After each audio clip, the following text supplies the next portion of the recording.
Dames en heren, welkom bij de KRO. Ik zou zeggen voor een lezing over de journalistiek, welk beter huis kan je zijn dan bij de KRO? Een bedrijf dat journalistiek ademt, dat met Brandpunt een toonbeeld is voor buitenlandjournalistiek, dat met oog in oog laat zien dat je op een andere manier kan interviewen en wat Sonja Barend de afgelopen weken, ik weet niet of u het gezien heeft, in De Wereld Draait Door het programma gelauwerd heeft vanwege zijn unieke status. Met onderzoeksjournalistiek, van Reporter bijvoorbeeld. En het kan u bijna niet ontgaan zijn dat wanneer u een ticket bestelt bij Ryanair, u toch even nadenkt over hoeveel benzine er in de tank zit. Dat is de KRO. En dat is ook waarom de KRO de goede plek is om deze lezing te huisvesten. En terwijl ik dit zeg, weet ik ook dat het waarschijnlijk de laatste keer is dat ik voor zo'n publiek praat over de KRO. Want zoals u wel weet gaat de KRO fuseren met de NCRV en zal die fusie 1 januari 2014 een feit zijn. En ik kijk daar naar uit. Ik denk dat een traditie alleen levend is als die vernieuwd wordt. En ik denk dat de KRO samen met de NCRV die traditie kan verrijken en een nieuwe kracht kan ontwikkelen. En dat kan, dat hebben de twee bedrijven in het verleden bewezen. Onder andere denk ik dan aan Netwerk, wat toch een roemruchte rubriek is geweest. En daarom denk ik ook dat ook in de toekomst, en dan zal het KRO-NCRV zijn, een goed huis zal zijn voor deze lezing. Wat ik hoop dat een lange traditie zal worden. En daarom geef ik graag het woord aan de voorzitter van het KIM-bestuur, Peter Tak.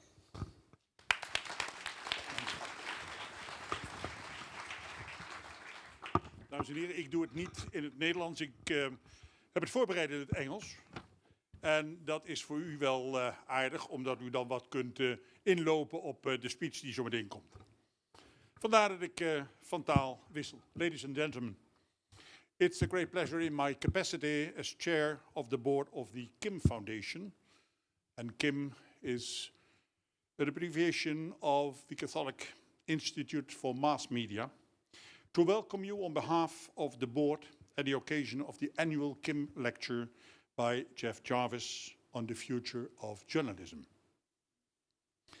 A special welcome I may address to Richard Schoonhoven, who served for many years the KIM Foundation in his former capacity as chair, and he was representing the KRO, the Catholic Broadcasting Corporation. A warm welcome as well to Tom Stoeliga, my predecessor as chair of the foundation and who served in his daily life at the time the board of the Radboud University.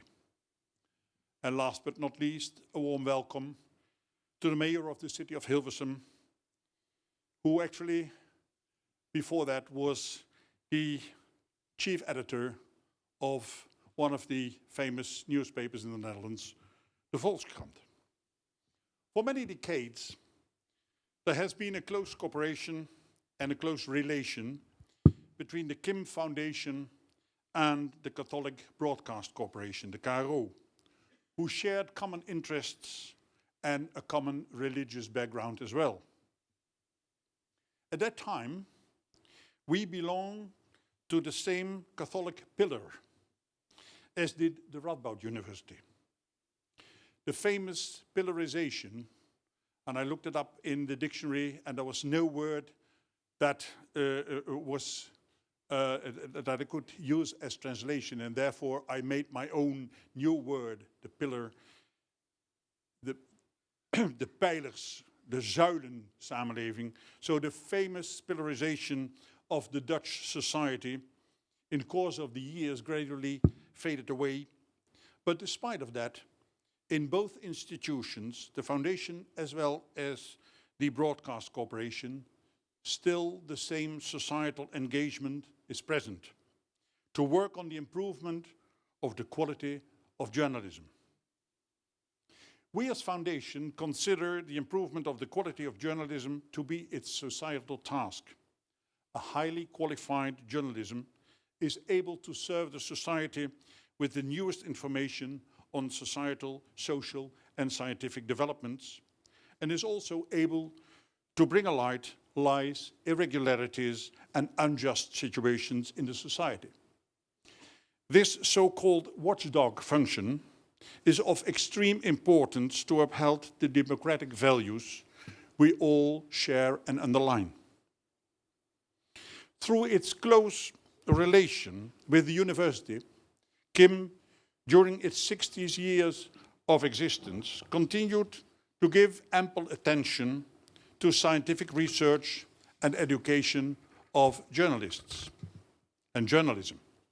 The excellent relation with the Department of Communication Sciences at various universities and at various polytechnics, like those in Tilburg and Zwolle, is shown by the presence of a number of teachers and staff members of those institutions.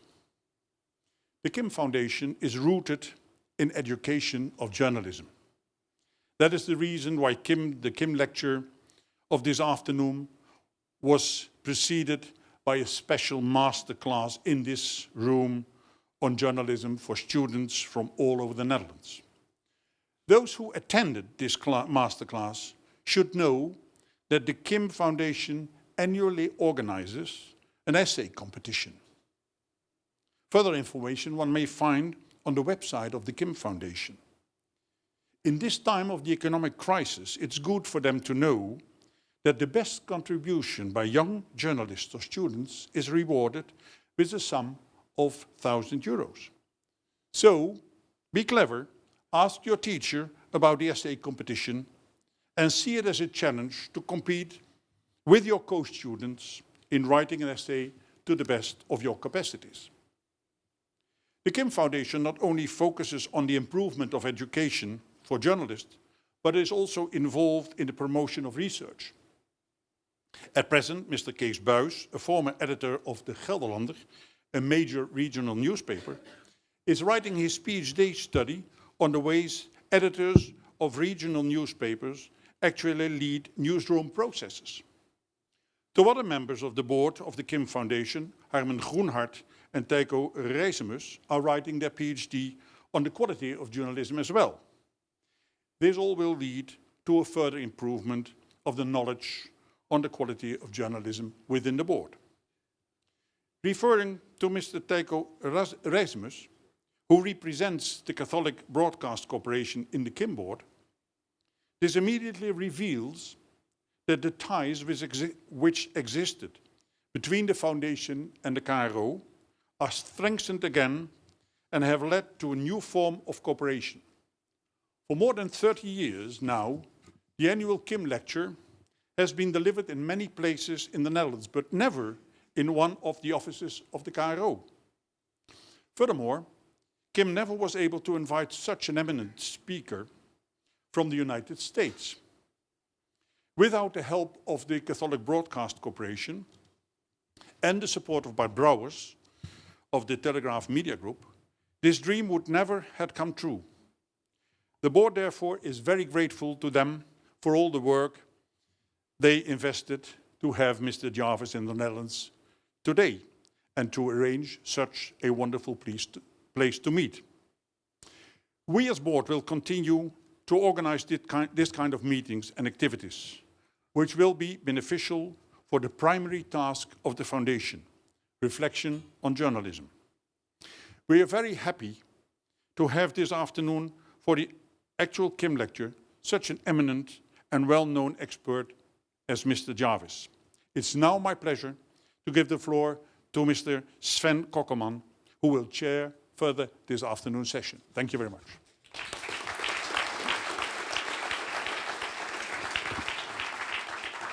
Hello, everybody. Whom of you considers him or herself old-fashioned? No one? One in the back there. Who reads newspapers every day? Who think newspapers are important? Who think newspapers are important in the future? Who think it's important that journalists write what they think it's important? Peter Broertjes, where are you? The mayor of Hilversum. He used to be the editor-in-chief of the Volkskrant, one of the leading newspapers in this country. Do you find, let me climb over this chair. Do you think newspapers have a future? Sure, certain. Do you blog? No. Do you Twitter? Yes. How often? Not too often. Are you on Facebook? Yes. Are you old-fashioned? No. Are you a member of KRO? No. There is a stand in the hallway, ladies and gentlemen, that you can apply for the membership of KRO. It will only cost you €10 a year, and you can make sure that this company exists also in the future. So you're not old-fashioned? No. Okay, let's see about that. Ladies and gentlemen, in our midst is someone who is described as the Google Messiah, someone who travels all over the world, presenting his book. He wrote a book, maybe you know it, What Would Google Do? About the future of journalism, the future, in fact, for all sorts of companies when they want to have a future. A warm hand of applause, please, for Mr. Jeff Jarvis.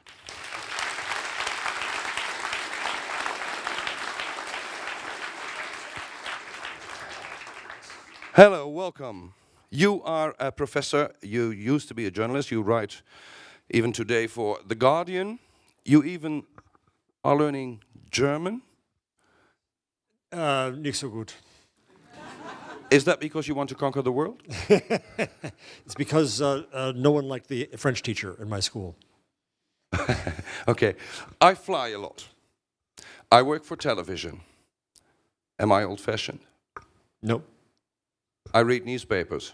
Am I old-fashioned? Nope. I don't blog. Am I old-fashioned?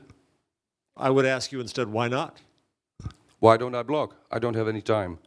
But it can save you time. It can make you be a better journalist. It can teach you a new relationship with the public who can help you do your job better. I Twitter, though. That's good. How That's often? good. Every day. Good for you. Do you Twitter? Oh, yes, too much. Too much? How much? Enough that it affected my blogging, so I blog less now. Okay. Which is interesting. Most of the people, almost anyone except one, find themselves not old-fashioned. Let's see how they consider themselves after they heard your story. And then we talk later. Dank u. Okay. One more round of applause, please.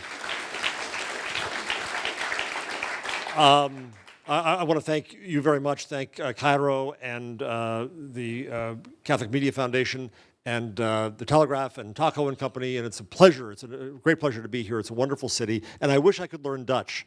But if I'm bad at German, I'll be worse at Dutch, I assume.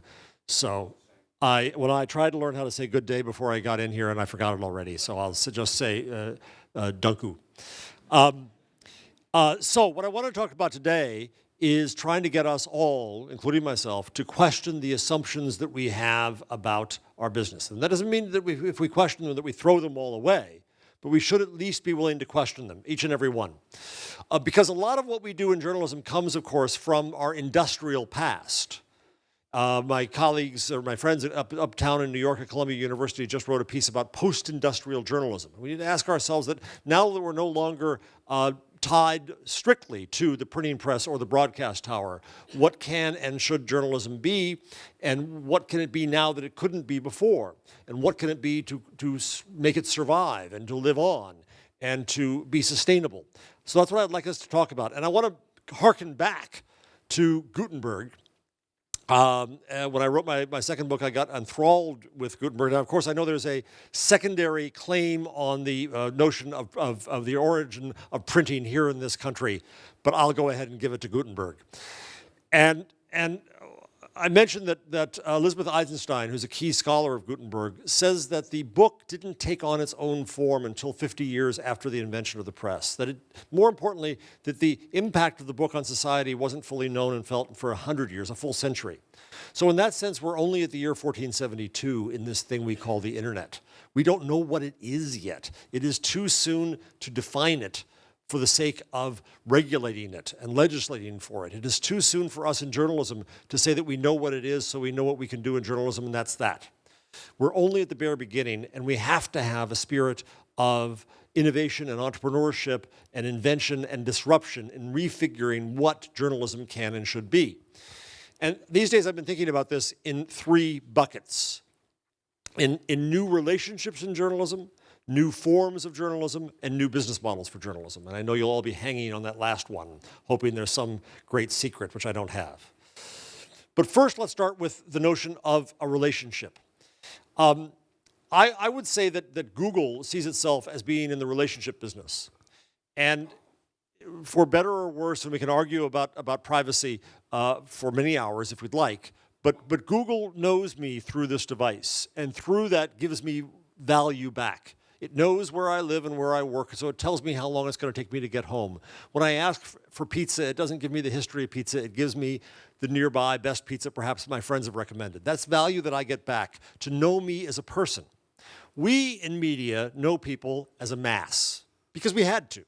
I'll justify it to that extent. We had printing presses, broadcast towers. That's the way we knew people. But we still operate that way when we come online.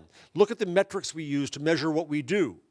Unique users as a faceless, dark mass of people. And we try to get more and more and more of them. Page views, which is about people looking at what we did. If we rethink journalism, then I think we have to start with rethinking the relationship that we have with the public we serve. And I wonder whether that relationship shouldn't be one of service versus content, and I'll talk about that.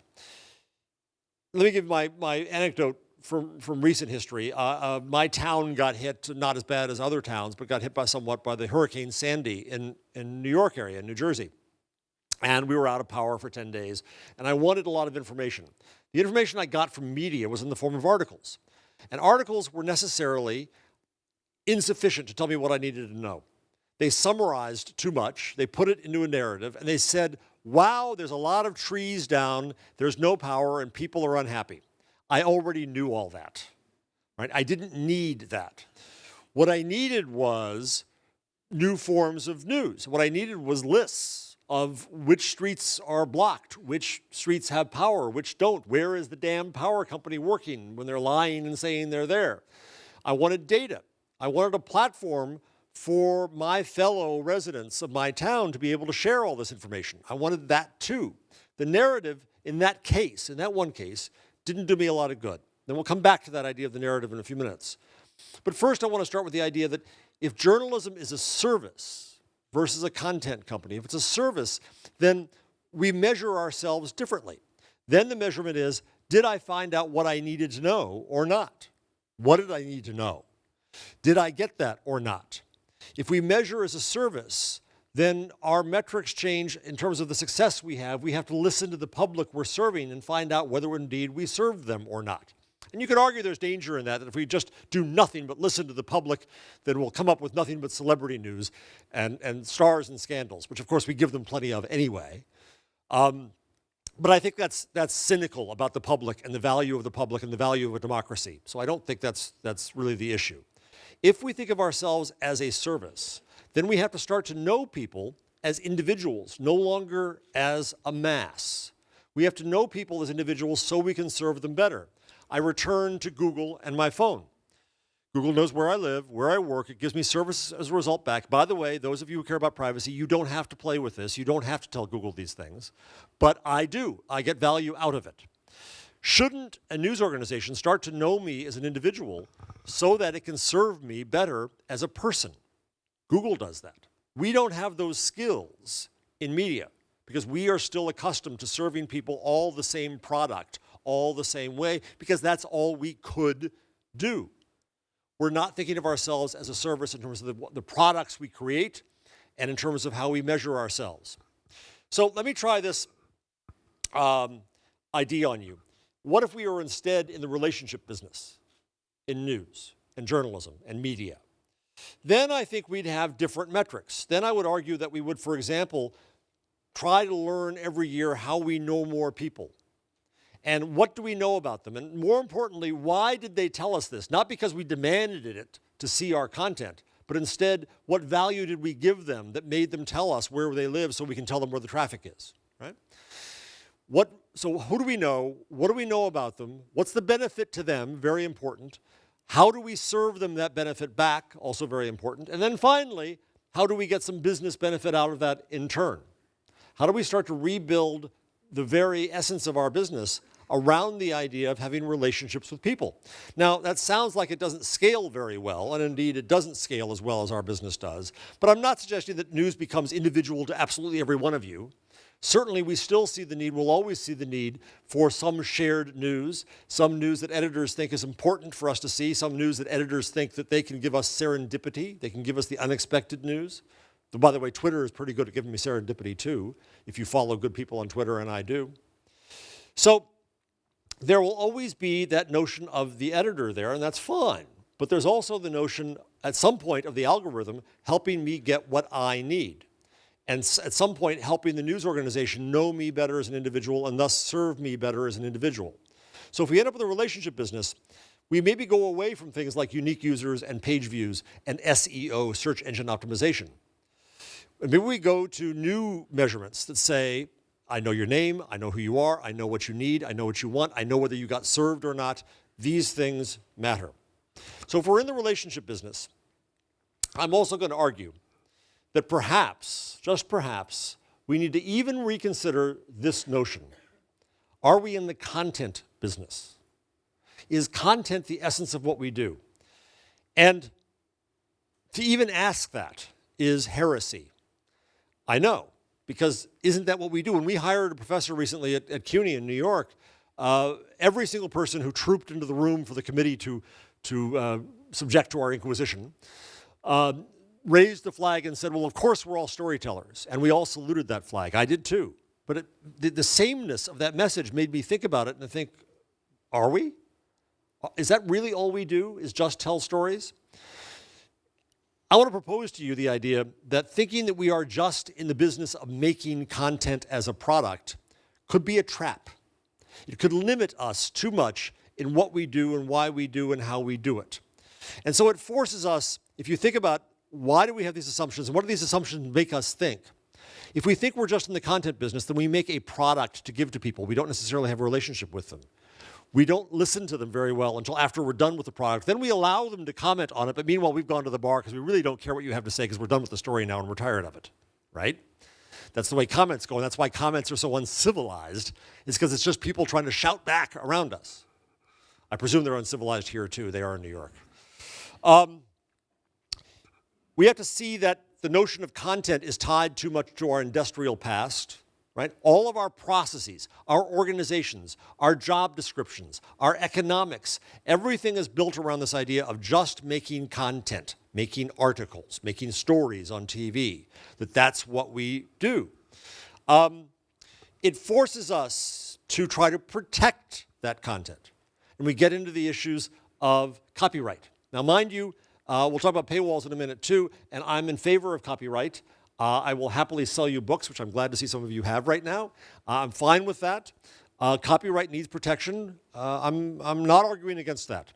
But I will also argue that there is value in seeing our content fly and go out into the world and spread our ideas and spread our value and spread what we do and make new relationships. And if we're so busy just trying to lock down the product we have made so nobody can have it unless you meet these very specific business terms, I would ask, are we limiting our opportunities in service as well as in business? Just asking. I hear a lot of journalists these days also talk about the need for long-form journalism. And I will admit that I mock that a little bit because I don't think anyone wakes up in the morning and says, you know, I want to read something long now. Right? I think they want to read something informative, entertaining, illuminating, good, but sometimes, by the way, that can be shorter than longer. What I see in that expression too often, I think, is editorial ego speaking, is we writers saying, I want you to read my whole thing, right? And I don't want an editor to chop it off like they did in print or on TV, so now on the internet I can make it really long. And long doesn't mean smart. Long doesn't mean it's necessarily more investigative. Long can mean those things, certainly can.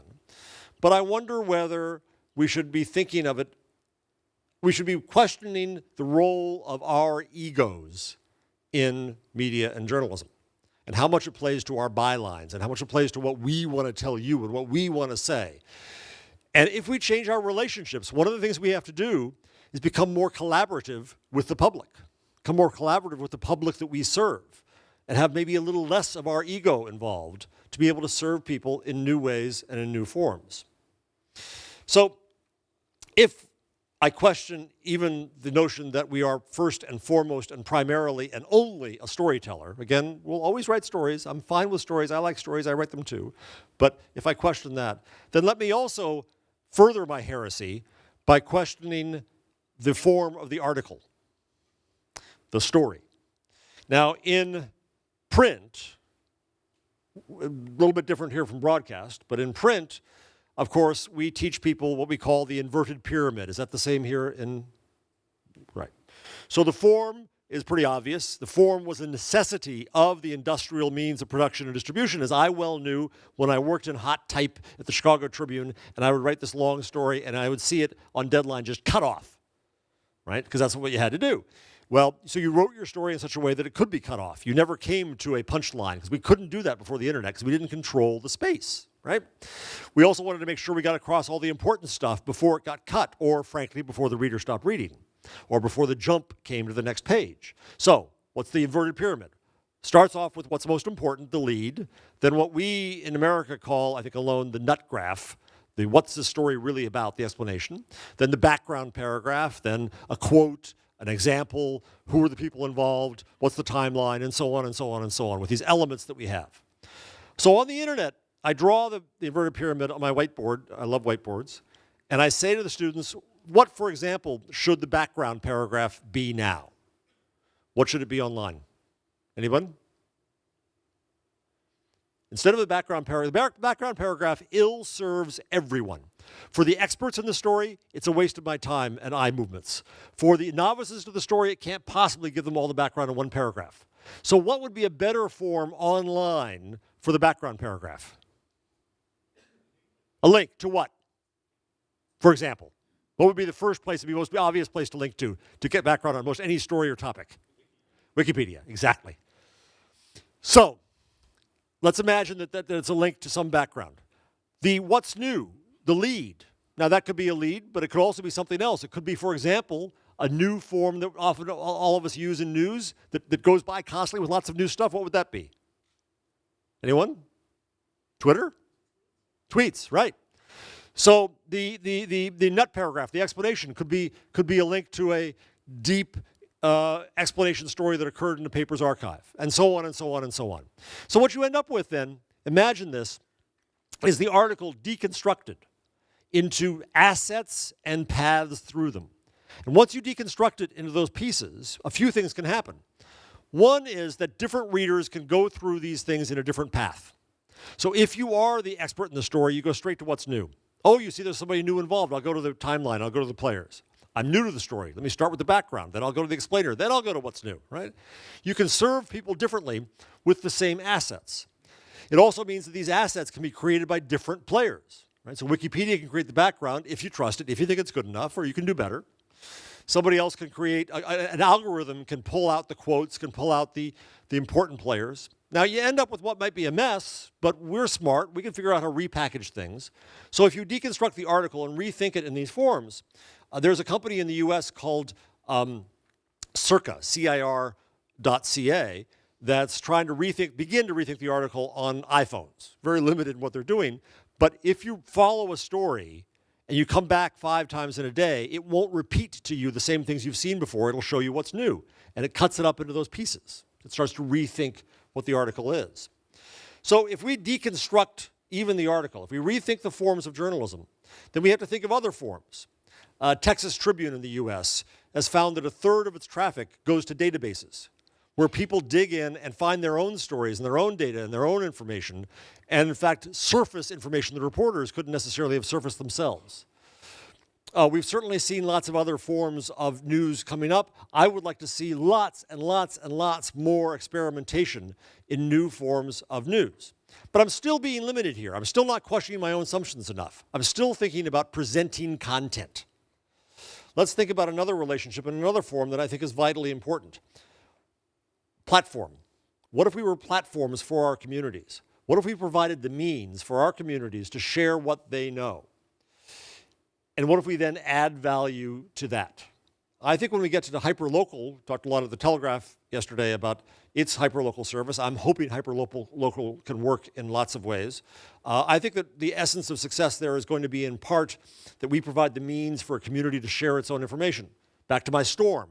If all of us in town had put up pictures of our streets blocked by the trees, I would have been able to find out what was going on all over town by the simple means of turning a Google map into a platform. So if we think of ourselves as the makers of platforms for communities to share information, then you might ask, okay, Jarvis, but what the hell happens to us? Whither the journalist? Where's the journalist involved? Good question. I think we have an even more important role, of course, because if we provide the means for communities to share lots and lots and lots of information, then there's more confusion. Enter the journalist. But we're no longer the gatekeeper to all of that information. We're no longer in the case where we say, you can't get this without us because only we have the printing press, only we have the broadcast tower. No, not at all. Look at what happened with the Arab Spring. I want to emphasize here very importantly that the Arab Spring was not a Twitter revolution or a Facebook revolution. It was a revolution, and it continues to be a revolution of very brave people. But those people obviously have been using these new tools in new ways. And they were able to use Facebook and Twitter and other tools, first and foremost, to find each other and find that they were not alone. And then to organize themselves, and then to inform each other, and then to inform the world. Yes, but they weren't operating like media. So there's a friend of mine named Andy Carvin in the US. He's a strategist at public radio there who happens to know people in a couple countries in the Middle East. And he also happens to be what I would call a maestro of Twitter. When I've gone to conferences with Andy there, I never had to take notes because he was tweeting every good line that came out. And he's brilliant at this. So along comes Tunisia, and Andy knew people there. So he watched the flow, and he started doing something amazing. He added journalistic value to a flow of information that was occurring without media, without mediators. It was occurring on its own. There was value in there, but there was also errors in there. There was also misinformation in there. That's where he added value. So Andy went along, and the first most important thing he did was that he discerned nodes and networks of people. If he knew that Taco was there and was really there, and Taco said that you were there, then I'm now going to trust you more because I trust Taco, right? If it goes too many steps, I may not trust it as much. But at the first level, I start to trust it, right? So I start to have reliable witnesses. None of this is new, by the way. Journalists have always done this. It's a new way to find the witnesses and the people who are there. Now, the people who are using these tools are not using them to be media and inform the world.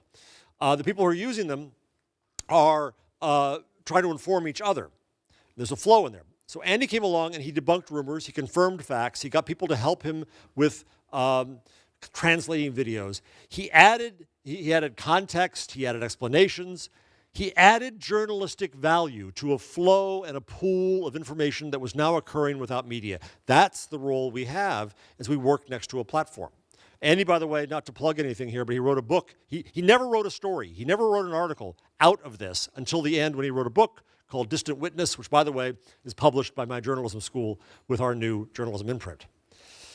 So if we rethink the idea of the article, we rethink the idea of the forms, we rethink the ideas of the relationships, we also start to rethink things like distribution. I want to mention one little interesting thing here.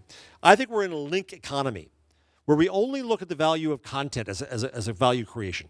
That's what we try to charge for because people should pay for it, right? It's worth something, we say. There's a secondary value, which is the value of the audience for it. When Google links to a news site, it's bringing readers. It's up to the news site then to create a relationship with those readers of value. If the news site does not, it's not Google's fault. It's that site's fault. And I've been looking for ways to try to get a value of that audience creation calculated. And then I thought that the ultimate extension of this was not at all that we calculate how the links come to us. What if the content went to the people? What if the content traveled? And I was thinking about this and thinking, why aren't articles like YouTube videos, that they can be embedded anywhere on the net? Well, if we were to make them work, it would have to bring four important things. The article would have to travel with brand, your credit, with revenue, probably your advertising, with analytics, your data about it, and with links back to you. Well, lo and behold, a company created functionality called repost.us that enables articles to become YouTube-like embedded elements. And they travel with these four things.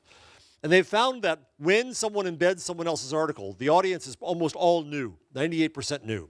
They also found that if somebody reads an entire article, you would think that they would say, okay, I'm done. Just like in Germany with the Leistungsschutzrecht. Axel Springer and company are trying to say to Google that you're stealing our soul when you steal our snippets. You shouldn't take more content. Well, Repost.us has found that when you read the entire article, 5 to 7%, which is very high, click through to the creator. And those people say, ooh, is there more like you at home? I want that. This is a new model of distribution. So we rethink the relationships, we rethink the form, we rethink the ecosystem that we live in terms of being collaborators and redistributors and all kinds of things. We also all go to Twitter today. You go to Twitter today, I'll bet, hoping that people will link to your pieces to get more attention to it, because the broadcast outlet is huge, but there are more people you want to find who are hidden. So this leads us finally to the question of business. How are we going to pay for it? In the US, we don't have a wonderful foundation as you have. We don't have the government support that you have. And we have to find some means of support. Well, I don't have a golden answer. I'm sorry. I wish I did. But I do have the faith, number one, that the marketplace will continue to demand quality information and that there will be a market demand for this. I also believe that we have to deal with the market realities that include the fact that we will have unlimited competition and that we'll have new means to operate. So if we think about how the business ought to operate, I would start here. First, that we have new efficiencies, because we don't have to be all things to all people, because we can collaborate, because we can specialize. Frankly, this means we will have smaller organizations. And that's painful because that means some jobs lost. But it also means that we can have more organizations because more people can afford to enter into this ecosystem with good, specialized, new service. So I see an ecosystem rather than an industry that has many players in it. And they operate under a dictum that I like to say, which is that you should do what you do best and link to the rest. That you should specialize and give the highest value that you possibly can and do the best so that you rise to the top of all recommendations, whether by people or by Google, and you do great work and you succeed with the audience, with the public on that basis. But you should also recognize you can't do everything, and so you should link to others. And when you link to others, you're helping them succeed. You're a member of an ecosystem. And in these networks that I've seen start to develop in places like New Jersey, people are linking to each other, and there's value in that. It's generosity. We can be more efficient because we can collaborate with the public. So we specialize, we collaborate, we do all kinds of good things. That affects the cost side. On the revenue side, I think advertising will still be there, but, if we still treat advertising as mass media, then we're going to lose out to Google. Eric Schmidt at an event 2 weeks ago in India pointed to the phone and said, mobile advertising will be more valuable than web advertising because we know the person. Well, do we in media know the person? See back earlier discussion of relationships. No, we don't. So if we rethink our entire relationship in the business, if we rethink our value to advertisers, if we perhaps even get closer to transactions, I still think there's possibilities there. There's also opportunities for events, for research, for other kinds of opportunities and revenue. I also think there's a value in data, in knowing about people. And yes, we have to do that responsibly. I think we in the media, technology, and advertising industries really screwed up the cookie because we didn't tell people what we were doing, why we were doing it, what value you got out of it, and what you could do about it. Amazon, on the other hand, does tell us, right? I know Amazon tracks my purchases. I know why. They use it to target pitches to me, and I can also fix that and make myself yet more valuable to Amazon. As I'm fond of, my daughter is 16 years old. She's a big fan of Taylor Swift. When I buy her something, you should see what Amazon thinks I am the next day and wants to sell me Justin Bieber.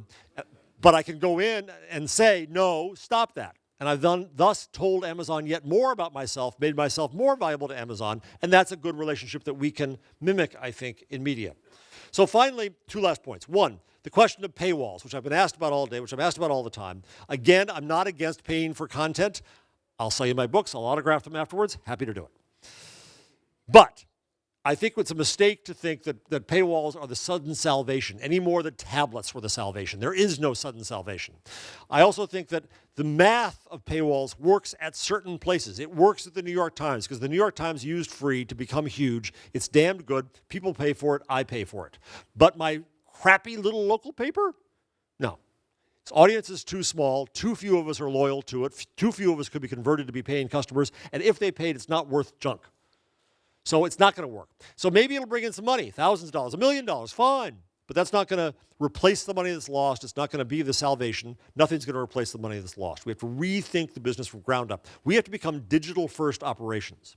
We have to build an operation that is sustainable as an online-only, mobile-only, digital-only operation, at which point our old media becomes optional. I'm not saying we kill newspapers ever. No. I'm not saying we kill TV ever. But I am saying that if we still keep depending upon them, we will still organize our companies and our organizations around our industrial past rather than our digital future. So finally, I want to say that the last thing I want to mention here is that we need to also disrupt journalism schools. And I'm in the process of trying to do that. The reason that I teach entrepreneurial journalism is to try to teach students the business of journalism. Because when I came up through journalism school, I was told to stay away from those business people. They were evil and corrupting. But what it meant was that we journalists became terrible and irresponsible stewards of journalism, bad protectors of journalism. And that's a mistake. It's a moral issue, even. We have to learn the business of journalism so that we can understand the dynamics, the pressures, and the opportunities in journalism. And that's why I teach my students, one of whom is here, starting new businesses. Now, I'm not saying that every journalist becomes a business person. I'm not saying every journalist is an entrepreneur. But I am saying that we need to responsibly make decisions about the fate of our business. And it is a business. It has to be a business to be sustainable. And I am saying that entrepreneurship will lead us to innovation and to inventing new models and seeing new opportunities. And yes, to more disruption, but the disruption, pardon me, is inevitable in itself. I pace nonstop, as you now know. I'm also clumsy. So I want to see us, number one, I've talked to a few folks here. I would love to expand the training that we do in entrepreneurial journalism to the Netherlands. I would love to talk to anyone who wants to talk about this, to help you also train journalists to start their own businesses, to understand the business, and to invent and innovate, and to spread this gospel of innovation here. At the same time, I would also argue that we in media, finally, have an advantage over the rest of the world because we were early to the disruption the internet brought. Music perhaps was first, but we were right after him, right? And we really felt the full weight of the avalanche upon us. Well, we haven't survived yet, folks. The avalanche is not over yet. We don't know where we're headed yet, but we got hurt first. So we know a little bit more than the other institutions that are now going to be disrupted. In the US, retail is in shambles, which, by the way, also affects media in turn because those are our advertisers. We see airlines, obviously, travel. I think next up are universities. In the US, we bankrupt our future, charging tuitions of $60,000 a year. I know because my son's in college. And we can't responsibly keep doing that. We've got to rethink this. Government is going to be disrupted because the internet changes our notion of borders and who we are and where we are and what connections we have. I was talking with someone yesterday about the fear here in the Netherlands that some of the dialects in Dutch being hard enough to learn anyway, now you have the subsets of it and the fear that you're going to lose those. You're losing these boundaries you had within the country, and now there are boundaries since you all speak English more grammatically than anyone I know back in New Jersey. Right? The boundaries between us as nations are changing. So I want to change the way we teach journalism as well, and I want to try to offer more practical training in certain tools and skills and find out what those outcomes are needed in the field. And then I want to find ways to give students more free education in that way using online tools. I want to be able to train more people in more places, more tools, better and less expensively. And I want to start there to disrupt ourselves. So disruption is not something that happened just to media.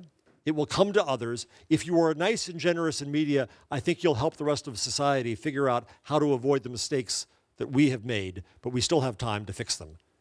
Dank u. Jeff Jarvis.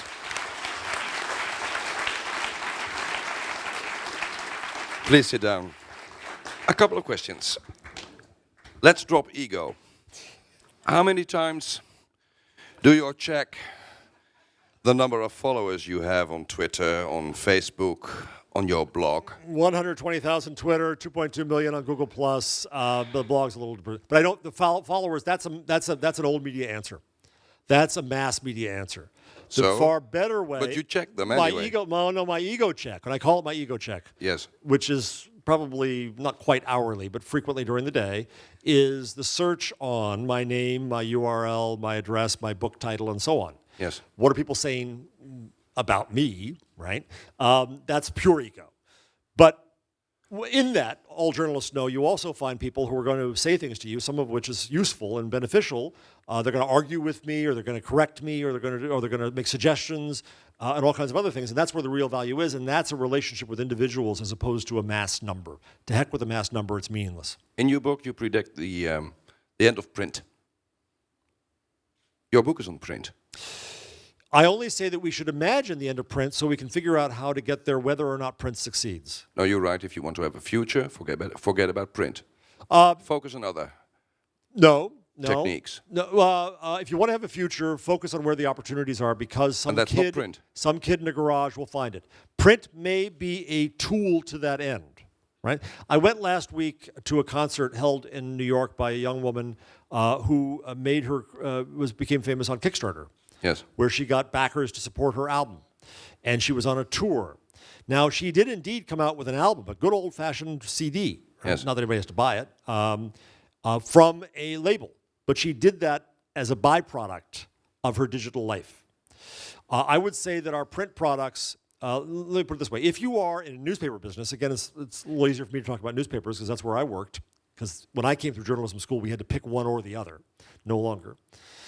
If you're a newspaper, I would argue that you have to become a fully sustainable digital enterprise, again, where the paper is optional. Okay? So print could still be a tool. I'm not against print. But if you depend upon it as your sole means of support, we know where that's going, and it's not pretty. If you instead say, I'm going to exploit print to the benefit of my goals and what I'm trying to do to serve my audience, then fine. Print may well be around forever, but with a different business model. You state get to know your consumers, the people whom you work for, instead of just sending them messages. Do you read newspapers? Oh, absolutely, but not on paper. You did, and Sure. you used to. I used to buy magazines by the pound. They had to Yes. double bag my magazines when I left the stand. Yes, and afterwards you said, well, half of it doesn't interest me, so why would I read it? Which has always been the case. I'm not a real American or a real man. I don't like sport. I always threw away the sporting section. So do we have to write and broadcast just what people want to hear? No, of course not. We start with, there's two extremes here.